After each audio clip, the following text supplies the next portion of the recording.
This video, we're going to be breaking down Astro and Prodigy in the Madden 25 Kickoff Challenge. This is a day one of the live event. And Astro is going to be showing up to this game, kind of doing some unique things on defense that I wanted to kind of take some time to learn from. And then also Prodigy has kind of always been a tough player, really a really good regs player. And when normally good regs players play good defense, play pretty good defense, and they also freestyle really well. Astro is also widely considered to be probably the best, probably top 5 offensive player in the world over the last 4 or 5 years. Really just consistently shown that he's one of the better offensive players in the world. And he always has a really good blitz, really good defense. He kind of plays defense a little bit differently. I think the way that he sees defense is if he can force a turnover, if he can get 1 or 2 stops a game, he feels pretty good. So he is going to be, I believe he might be in Falcons offensive playbook to start here. I did want to break this down real quick. Prodigy is going to start the game out here in some match coverage, and you are seeing some players go to this now. So as you see here, Prodigy is going to be in this 4-3 even 6-1 defense. This defense is going to be really effective this year, and the reason why is because you could send both of these guys off the edge and get good 6-man pressures. But also the other thing that's really good about this is a send 3 or send 4 shed defense.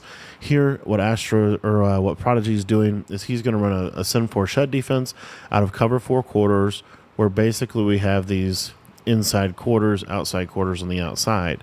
Now, what happens is, though, this section of the field is going to play the whole section of the field is going to be matching, but this section is going to play a box check, and Astro is going to show a one-play touchdown type of combo here. So we'll take a look at his combo so we can kind of see if you're looking to beat match. This is something you could do. So this might be a slant route. We have a drag route, and then we have a post. As you see, it pulls this inside quarter in. And what Astro is wanting to do is, you see how this guy is delaying his match? There is a window here that he's trying to hit to basically kind of put this out in front of the receiver and rat catch this. Almost hits it here, and Wiggins just, I think from a speed perspective, catches up and is able to swat the ball out of the air. So kind of I feel like the first drive is really significant in any kind of Madden game, because you kind of get a feel for what your opponent wants to do. Do they want to send 5 out every play? Do they want to play match? Do they want to play man? Do they want to just kind of mix a bunch of different coverages together? Do they want to blitz? Do they want to play shed defense? Those are some of the things that you're trying to kind of identify. Now, right here, he's going to go to one of I think this is the clear-cut, one of the better route combos in the game. It's the post drag in the middle of the field, and then we have a streak and a short corner. So what we know about Madden 25, here he sends 5, and watch the sheds that he will get from 6-1. You see just instant, gets a nice shed here. But essentially what's happening? Well, we have a seam streak. Seam streaks in this game are super powerful. We have a stemmed corner route. Stemmed corner routes get underneath a lot of zones, very effective. You can throw it right over here. Oftentimes they're going to have to switch stick onto this player and defend that. And guess what that leaves open? It leaves all this space and really this seam open. So here, Astro sees the seam streak. He's going to throw it a little bit late and is going to get stopped. Yeah, I do believe Astro is in Falcons book. I think a lot of pro players right now that were in Colts to start of the year are shifting over to the Falcons playbook. We are going to be doing an offensive ebook out of the Falcons book. We have one out of Colts as well already. And then we are going to be doing defensive ebooks on 6-1. And I think we have that literally being recorded as we speak in our school community. And then we also are going to be, we actually have already dropped the 3-4 odd that Astro is going to be using in this game. So if you guys want to check out all those ebooks, you get everything by being a member of our school site for just $10. The link is going to be in the description if you want to check it out. Love this combo here, a little motion over, kind of creating bunch strong offset, if you will. And now the purpose of this flat route is one of the biggest counters to this combo has been to utilize a soft squat on this player, because the soft squat will match this corner, okay? Now, what we're going to do is we're going to put this defender in conflict. And so if this defender drops down to the flat, which he would if he was a soft squat, the corner will be open. If, let's say it's like a traditional cover for quarters, this guy should stay on this route, but we canceled the match and by motioning this running back over as well. So if this guy drops back and there's no flat defender, this is going to be open. Now, if this guy drops back and there's a flat defender, this corner can be thrown over here. So it's kind of a really important piece of how Astro is going to counter how Prodigy's playing defense here. So you see, if you look, it's just drop zone. Off rip, we know. Now we see the conflict player. He's drifting back. This is wide open. We should throw a corner out right here to the right side. A little late on the read. Actually sees his post open. And one thing that is very common, too, that you're seeing in these high-level games is they are anticipating the switch stick significantly. They are kind of putting a significant amount of their offense into trying to anticipate switch sticks so that they don't kind of throw an inadvertent pick, for example. And here Astro misses the extra point. I don't know why he's on that kick meter. Now, Prodigy is going to be in a new offense. Actually, I want to say, I don't know exactly what playbook he's in, but this trips tight end flex formation is, we actually missed a lot of his first drive with the technical timeout that happened. But he's going to be in this trips tight end flex. Astro is going to be in 3-4 odd. We're going to talk about that maybe on the next possession a little bit more.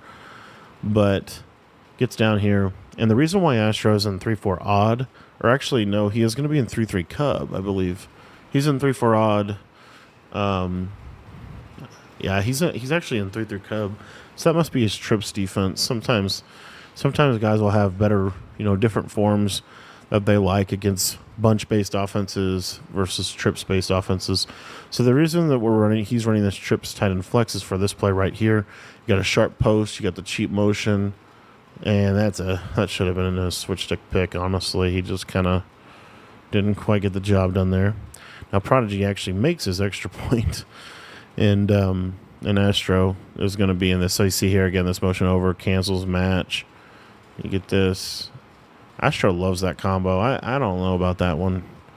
That's like a drag slant post. I feel like the spacing's not the greatest, but this is another reason why these guys are in this playbook here for this play with the cheap motion. And here you see him going back to that combo. Look at that right side guy. Real nice. Now, the one thing I think about Falcons is I don't think they have a 4 strong. So I think you always have to motion into 4 strong, which would probably, in my opinion, be a little bit of a weakness. Bunch strong is just so good. Love that combo. And you're seeing Astros kind of using very simple combos to space the field horizontally to open up throwing lanes. Because what you want to do this year, especially this year, I've never seen a Madden where the underneath passing is more powerful than this year. I mean, the zones just cannot, it's very difficult for them to cover some of these plays. Look at this combo right here. So if he switch sticks over here, and then we have the seam streak, I'm telling you, I really believe, at least at this point in the year, if you don't have a seam streak on pretty much every single play that you're running, you're probably doing your offense a disservice. Because seam streaks, I've never seen them be better. I've never seen seam streaks be better. I've never seen underneath passing as a whole concept be better. Just stretching the underneath horizontal space is really, really effective. Little red zone. See what he's cooking up here in the red zone. Little run. Nothing really there. 6-1 is widely considered to be the best red zone defense in the game. He's going to go to a touch pass, try to get outside here. Yeah, it did not work at all. And now we're in a 3rd and long. And this is, if you're Prodigy in this game, this is what you want. I mean, you want to get them to about here. I mean, this is a great position for Prodigy. 3rd and goal. It's hard to score down here. You got your 6-1, which is really an advantage to the defense here just because of the way the space works. Look at this combo. Little hitch, little seam streak, little slant. That slant might be open late. And I don't know how Prodigy did not switch stick to that. But he is able to get in there for 7.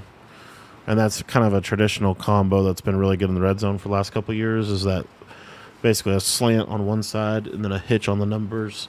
Really, really effective. All right, so now we're going to get a good look at Prodigy's offense and kind of talking about what he's doing. And I think he's in the, I want to say he's either in Lions or he's in Eagles playbook. Okay, so here, motion over, little trips power play. But you'll see here that this trips tight end flex is kind of the formation that these guys really like now. This is kind of the new trips tight end, and the reason this is really good is because of all the cheap motion plays within it, and also again seam streaks. Now he's going to audible to bunch. He has wide curl, which is widely considered to be one of the better plays in bunch this year. And there you see the screamer from Astros. So let's talk a little bit about Astros defense here. Actually, no, this was 3-3 Cubs. So this is just your standard send 5 out of 3-3 Cub. We do have a full ebook on this on our school community as well. But as you see, he sends 5 out. This thing will scream at him, and the coverage from 3-3 Cub is really good. So 3-3 Cub is really effective, especially against trips tight end or any kind of spread set, just because you get a really favorable alignment within the play. You ever get that slant, and honestly, kind of an interesting drop there.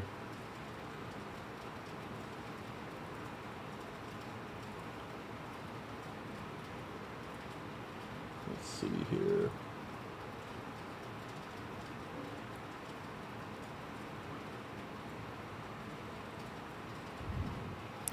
All right, so right there you get this match. I want to cover that real quick. So let's explain what's going on here with this match. So one of the reasons why Astro is in this specific coverage or specific defense is to call this coverage. And what you're going to see here is you're going to see this really, really, really good match by this quarter. That is a do. So this is an inside quarter. They put this guy on a seam flat, and then they put this guy on an outside quarter, and this matches everyone on the trip side really, really well. So you basically just have to defend the tight end. So that coverage, and I've broken that coverage down in my ebooks. I've broken that coverage down before in other places. That coverage right there really does play very well.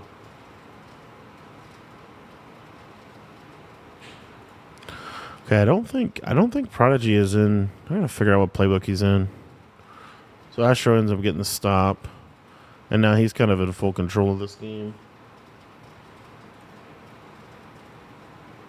Is it in the Raiders book, I think? Yeah. Okay, so Prodigy's in the Raiders offensive playbook. Has bunch in there. Astro scores. Do some drawings here.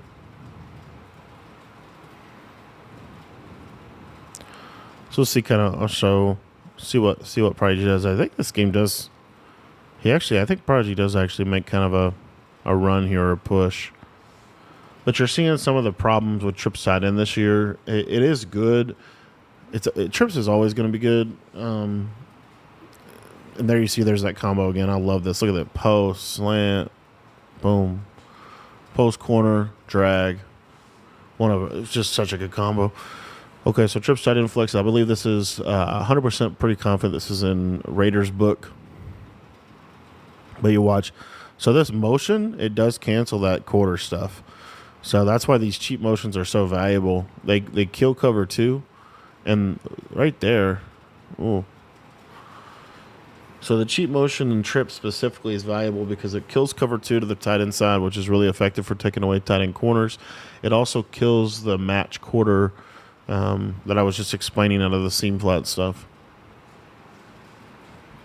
So some of the most fundamental ways that somebody wants to try to play defense against trips, they can't really do that against the cheap motion in this trips tight end flex. And then also you have one of the best routes in trips every year is the tight end post.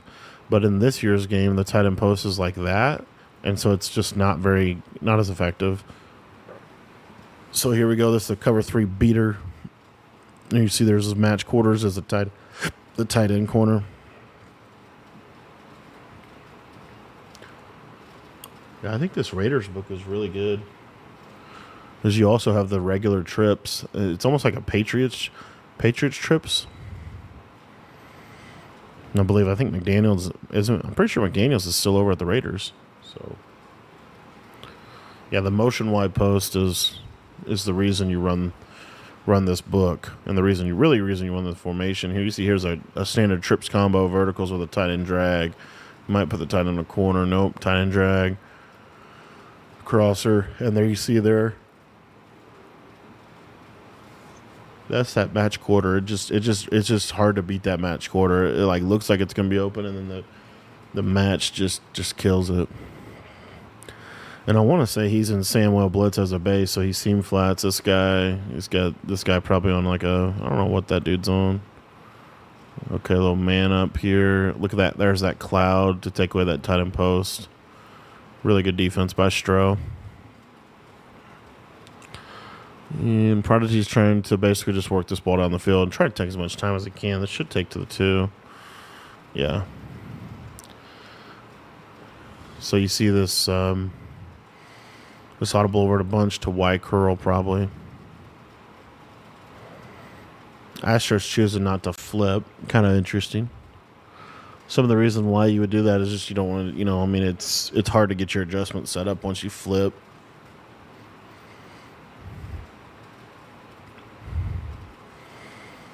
But yeah, you basically have this post, motion wide post play. You have verticals, and then some other kind of unique things. But I think that was a hot routed post.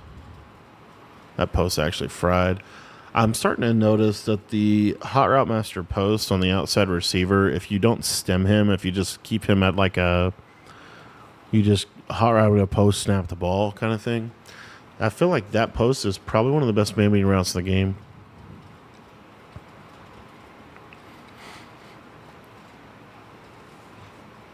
The other thing about Raiders book is you have some pretty good runs.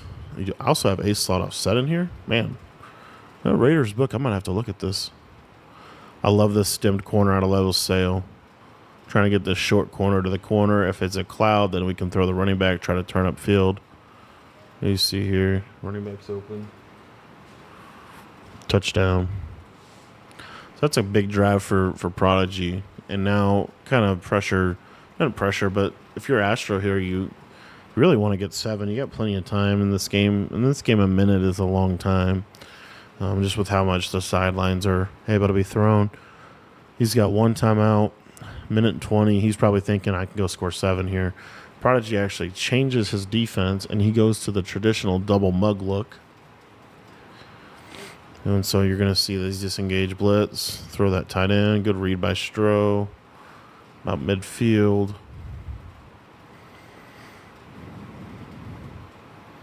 And again, you got this cheap motion here from this formation as well.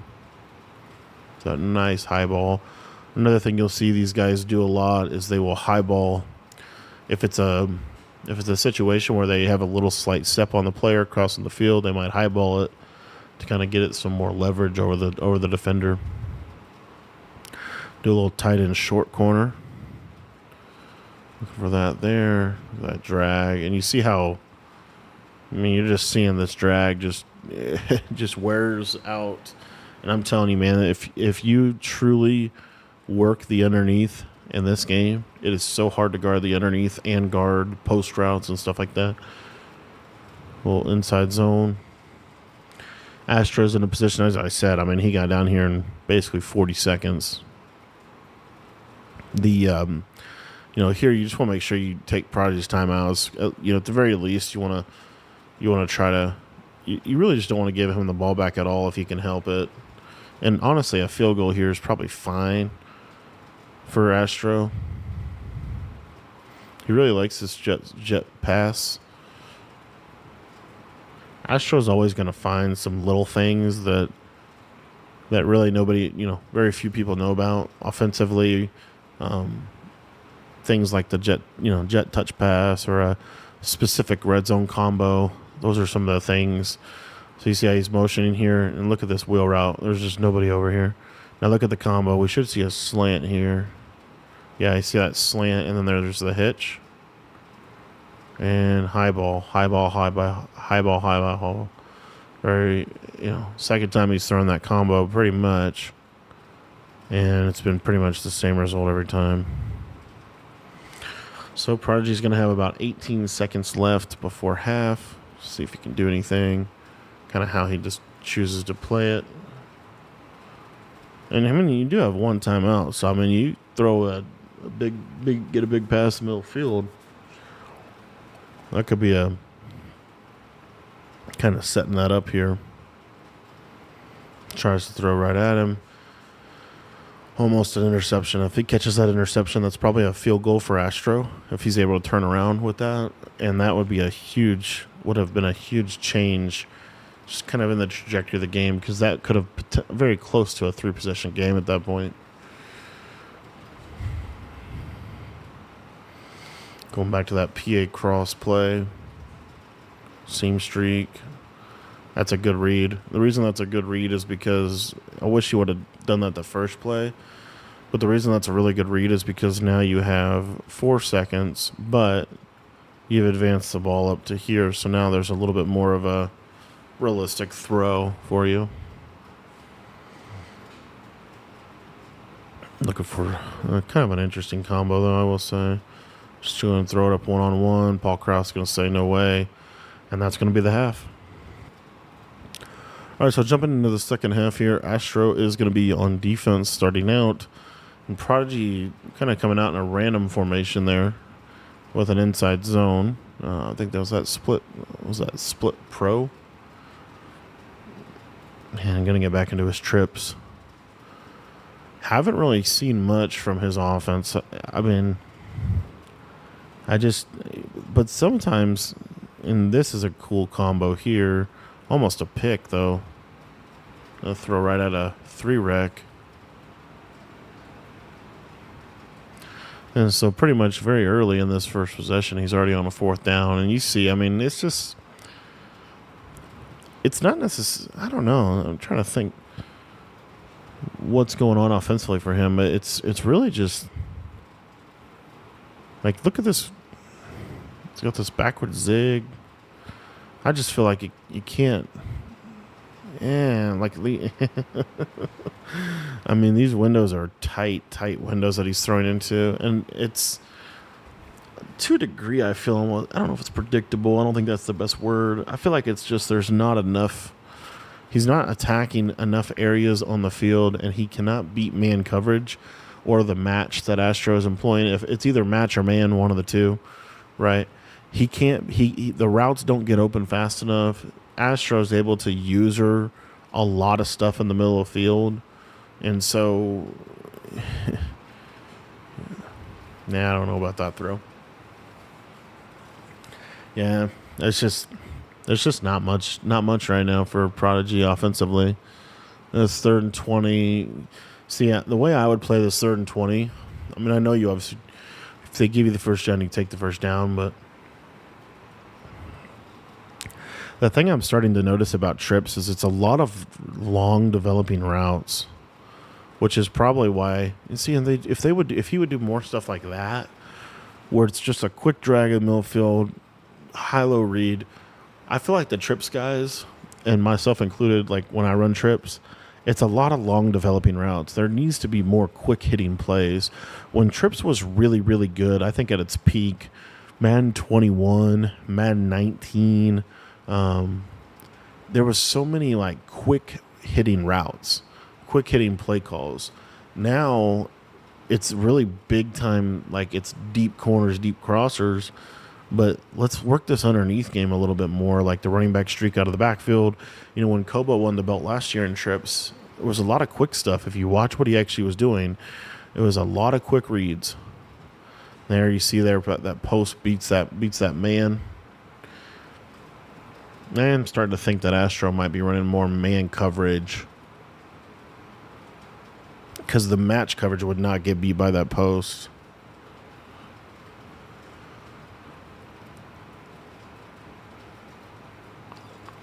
Red zone position, little split close, short corner route. Yeah.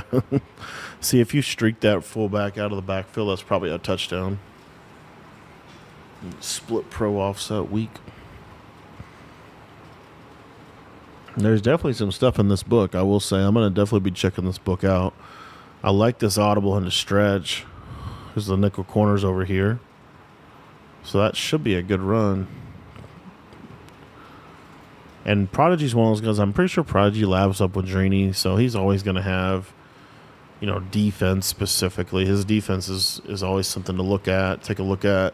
He does kind of play, not similar to Drini, but in terms of just, he's got a base formation, but then he audibles around a lot of stuff that you just don't see very much. 4th and goal. Now you're kind of in a tough spot. I mean, it's going to go no huddle. I mean, pretty much has to go for this, but that's why I probably wouldn't have run the ball on 3rd down. And now look at the clock. Just let's, yeah. And now this is a huge timeout. That's a huge timeout. When you're losing in the second half, you do not want to be, you can't be calling timeouts in the 3rd quarter when you're losing in the second half. And it's just such a, gosh, I just feel like I almost rather take a delay a game there. And I do think that you see sometimes in these games, these are obviously, the best players in the world. And I do think you kind of see some in these games, like these just mental mistakes. And there, Astro is able to kind of get a little bit of pressure, forced to throw early, gets that yellow in the middle of the field, able to take that away. And now we have Astro basically just needs to get out of this area of the field, though. So throws a fade early. And I'll tell you what, one of the things that I think is interesting about Astro, I also would say Skimbo is like this. And I'm trying to think if there's anyone else like this, maybe John. But I definitely think Astro. You've seen this since Madden 22 with Astro. He never misses a streak. He never misses a streak. If you leave a streak open, he hits it every single time. Right there. I just think that's one of the more underrated things that he does that a lot of people don't do offensively, is they just never miss that streak. And I've actually heard Skimbo say this. I think one of his basic rules is on every single play he has a streak on the field. And the reason why is because if you blow a coverage, it's very easy to take the top off the defense with a streak. Looks like Stro is going to go ahead and take this to the 4th. And this is kind of the closeout drive. I mean, this is, if he goes down, even if he's, you want a 7 here. If you score 7, the game's pretty much cooked. If you score 3, it's 2 touchdowns and two-point conversions. And obviously we saw Prodigy's red zone offense was kind of just didn't work. So, yeah, I'm always interested and almost surprised when I watch these games back and I see there he never misses a streak. Never misses a streak. And see, the other thing about Astro, a lot of times he'll, especially on these streak routes, he's reading it, if they have a step, he's going to try it. Even if you knock it out, he's going to put the ball rolling here, his receiver can catch it. Now, Astro has also been known to throw some crazy stuff. But that being said, I think he labs that stuff and he knows what he can throw and what he can't throw. So I've just always been impressed with the route combos from Astro, and just kind of the way he just the way he plays the game is kind of interesting. The corner route there on the right side, good read. And you're seeing a lot of the, he's not calling the same play, but he's calling similar plays. Well, run there. And at this point, Astro's trying to take the clock. His main concern is the clock. His secondary concern is to score 7. But he's not going to wholesale run the ball. He'll still pass. It's one of his favorite plays. And, that was a bad thing. See what I'm saying? That was a very bad interception. Situationally, you take a sack, you step up, like you can't throw that pick. And I don't feel like Prodigy did anything. I mean, he switch sticked onto the quarter, which was a good switch stick, but that's just a really bad interception. That's just a really, really bad interception. And of course, very next play. What is Prodigy doing? I guess he's... I mean, he does have a step on it. I think Lawrence just underthrows it. Yeah, I think Lawrence just literally underthrew that. I mean, he did have a step on it. It sucks that you throw a pick there, though. I mean, if he catches that, if he rack catches that, he's able to catch that and get a touchdown, that completely changes the game. Him throwing that pick right there is really bad because now this is a clear, because again, he only has 2 timeouts. So he doesn't, the lack of 3 timeouts really affects you in these clock management situations down the stretch. It's why you can't call third quarter timeouts in an MCS game. I just don't see how you can do that and win. I wish I could dig up a stat, but I bet you if you call a third quarter timeout in an MCS game, I would love to see the record. Players that have called third quarter timeouts in MCS games, what is their actual overall record? I bet you it's a losing record. Just because it's when you get down and not just calling a third quarter timeout, but also he's losing, right? He's not even losing by 1 score, but he's losing by 2 scores. The timeouts are the main thing you have, the main tool you have in your bag to be able to stay in a game that you're behind. And so I just think that timeout call was really costly for him because now Astro is able to take a lot more clock, and Prodigy's hands kind of get tied here situationally, especially with the interception. So, I just didn't love that. I love this combo right here. I love the cheat motion here against cover 2. He's got the seam streak. That's such a good route. Yeah, I'm telling you, the seam streaks are unbelievably wide open. I mean, it is. And this is also, I think, good by Astro just taking his clock, and he's still passing the ball a little bit, but at the end of the day, this is about the clock. Especially at this point, you're down here. We're not playing. We're just taking our 3. At this point, Prodigy has to start taking his timeouts. I'm surprised that he's not. I think he's waiting. I think he'll take it after this play. And yeah. Oh, he's not taking timeouts. I guess he's just done. Okay, there you go. Well, GG's, boys. That is how Astro defeated Prodigy. Obviously, it would have been tough to come back. I just felt like some clock management stuff, and then obviously just some interceptions. I mean, the main turn of the game was when Astro threw that pick, and then Prodigy threw it right back to him the next play. But a lot of things you can kind of take away from this in terms of why Tripp struggles at the highest level, I do think is because it's not able to beat the blitz well. It's not able to, and it may not just be. It might not be the formation. It might literally be just the route combos these guys are putting on the field. Whereas Bunch has a lot more quick developing stuff, takes advantage of seam streaks. So, anyways, those are some different tips and takeaways from this game. But Astro is going to move on to the next stage of the kickoff challenge.